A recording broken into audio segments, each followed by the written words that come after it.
ngomong begini kan, Beb, kita susah nih Beb, lockdown, gak ada ceramah, Ana bilang istighfar yang banyak.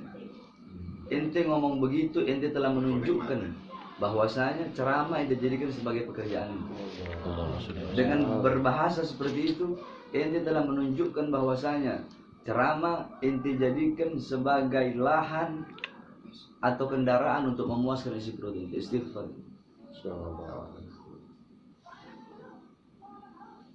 Jangan seperti itu. Dan itu tetap ente kejar Allah. Allah udah bilang, ya dunia ukhdumi man khadamani. Dunia di situ harta, pangkat, jabatan, tahta, kekuasaan, usaha, semuanya. Ukhdumi man khadamani, kata Allah. Dunia, layanilah orang-orang yang melayaniku. Berbaktilah kepada orang-orang yang berbakti kepadaku. Ya ini ibarat kata, kalau ente orang melayani Allah, dunia melayani ente. Ente berbakti kepada Allah, dunia berbakti kepada ente.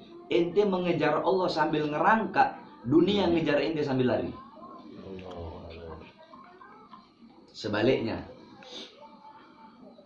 wahai dunia, kalau orang-orang yang melayani kamu sehingga lupa kepada aku, ghafil, lalai, karena melayani kamu dia lalai, karena berbakti kepada kamu, karena mencarimu dia lalai, kamu bikin hidup mereka susah. Ente kejar Allah, dunia dapat, akhirat dapat. Ente kejar dunia, dunia ente nggak dapat, akhirat ente nggak dapat. Kenapa akhirat nggak dapat? Karena waktu ente habis untuk mencari dunia. Sebab dunia itu kayak bayangan. Ente bisa ngejar bayangan? Nggak bisa kan?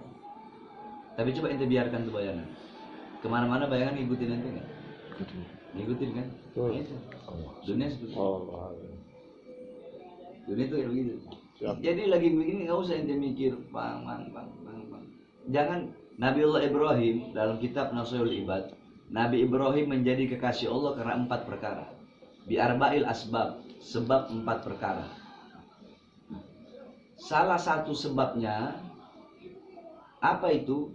Beliau tidak pernah risau, tidak pernah gelisah dengan sesuatu yang telah dijamin oleh Allah. Apa itu? Rezeki. Ente masih risau besok mau makan apa? Nabi Ibrahim menjadi kekasih Allah karena 4 perkara, 4 sebab. Salah satunya itu nggak pernah gelisah, nggak pernah risau dengan segala sesuatu yang telah dijamin oleh Allah. Apa itu rezeki?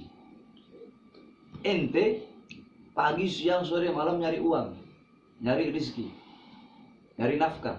Padahal itu telah dijamin. Ente bersungguh-sungguh nyarinya.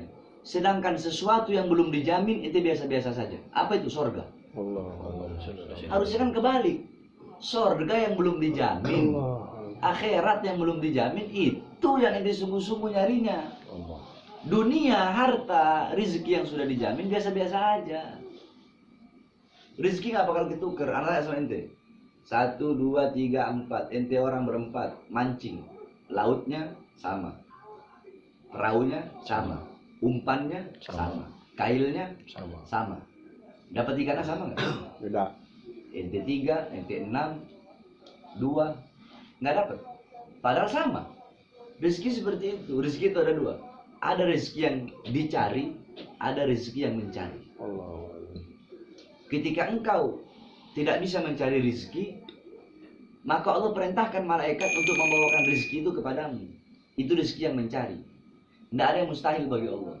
Tetap ada ikhtiar, tetap usaha, tetap kerja, tetap harus itu. Nabi aja dagang kok. Kalau ente tawakal, nggak ada ikhtiarnya, bodoh, keledai ente. Ikhtiar, tapi jangan sampai pekerjaan ente membuat ente lupa dan lalai kepada Allah. Jangan sampai ente lebih rela kehilangan Allah karena harta daripada kehilangan harta karena Allah. Jangan sampai lebih rela kehilangan Allah karena usaha daripada kehilangan usaha karena Allah. Jangan sampai lebih rela kehilangan pangkat jabatan karena Allah daripada jangan sampai lebih rela kehilangan Allah karena pangkat dan jabatan daripada kehilangan pangkat dan jabatan karena Allah Subhanahu wa taala. Ente kejar Allah, layani Allah, taat sama Allah, patuh sama Allah, Allah jamin hidup ente bahagia dunia. Amin. Jadi keadaan seperti ini nih, lagi lockdown, nggak usah gelisah, dijamin sama Allah. Ya jangankan kita manusia yang beriman, manusia yang beribadah. Binatang saja di zaman Nabi Sulaiman alaihissalam, cacing buta yang berada dalam batu, yang tidak bisa kemana-mana tuh cacing, tidak bisa nyari rezeki. Ini kan ibarat katanya dalam rumah lockdown, nggak bisa kemana-mana. Iya kan? Nah, cacing yang buta yang berada di dalam sungai yang dalam, terus itu cacing berada dalam batu, dia buta nggak bisa cari makan. Allah utus semut bawa gandum di samping sungai. Itu semut nggak bisa berenang. Allah utus lagi perantara. Apa itu? Kodok. Ini semut masuk dalam mulut kodok. Ini kodok, ini katak masuk ke dalam sungai. Dia suap itu cacing yang buta. Kenapa? Karena itu cacing nggak bisa nyari rezeki. Sehingga Allah yang bawakan rezeki. Itu orang dalam keadaan lockdown semua dalam rumah. Nah terus kalau rezeki datang dari Allah, kok bisa itu orang masih hidup sampai sekarang? Nah, emang itu nggak makan?